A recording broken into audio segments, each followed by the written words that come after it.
अचानक मुझे जब इस घटना का पता लगा तो मैं यात्रा को स्थगित करके यहाँ आया।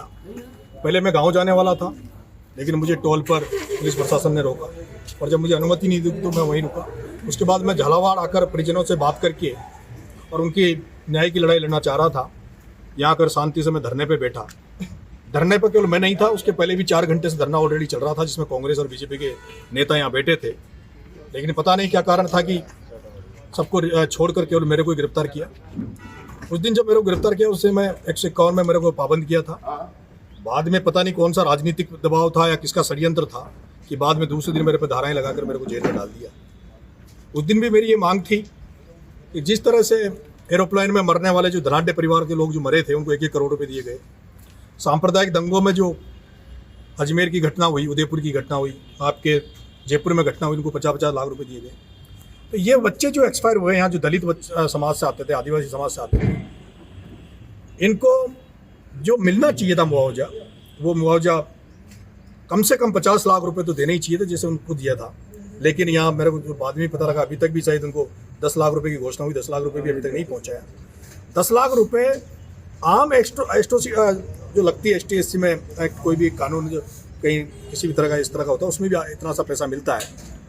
तो हम तो अभी भी मैं इस मांग पर हूँ कि ये माननीय मुख्यमंत्री जी, पूर्व मुख्यमंत्री वसुंधरा राजे जी का क्षेत्र है, 10 बार वो सांसद है, 5 बार वो रही है, 5 बार उनका बेटा रहा है, 2 बार वो यहाँ की मुख्यमंत्री रही है। यहाँ के लोगों ने उनको बहुत प्यार दिया, आशीर्वाद दिया 89 से लगातार आज दिन तक उनको एक मुश्त चुनाव जिता के यहाँ लोगों ने भेजा है।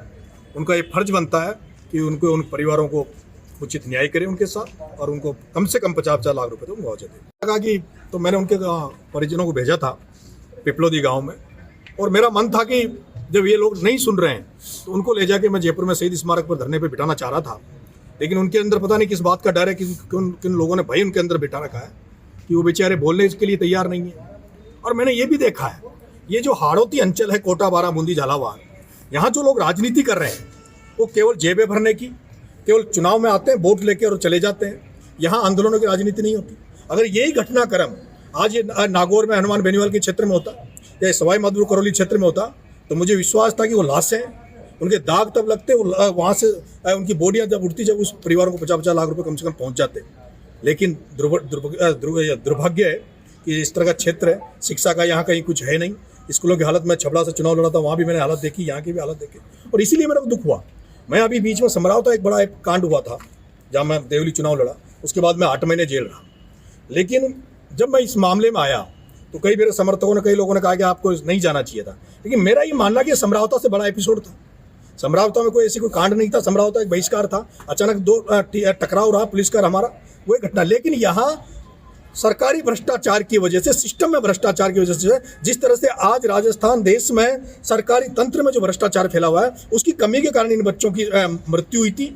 और ये तो अभी इसके बाद जगह है, हो सकता है जिस थाने में मुझे गंगदार थाने में रखा था, उस गंगदार थाने में भी अगर आप हालत देखोगे तो थाना भी कब गिर जाए पता नहीं है। जेल में आप हालत देखोगे तो जेलों की भी ऐसी हालत है। यहाँ बहुत बुरी दयनीय स्थिति है, कोई ध्यान देने वाला नहीं है। भगवान करे इन बच्चों की शहादत के बाद में कुछ लोग नजरें आई है, कुछ लोग लेने आए हैं तो कुछ अच्छा भला हो। नरेश जी, अब भी मैं बैठूंगा, सब साथियों के साथ बात करेंगे। वकील साहब, माला वाला शॉर्ट्स नहीं पहन रहे हैं।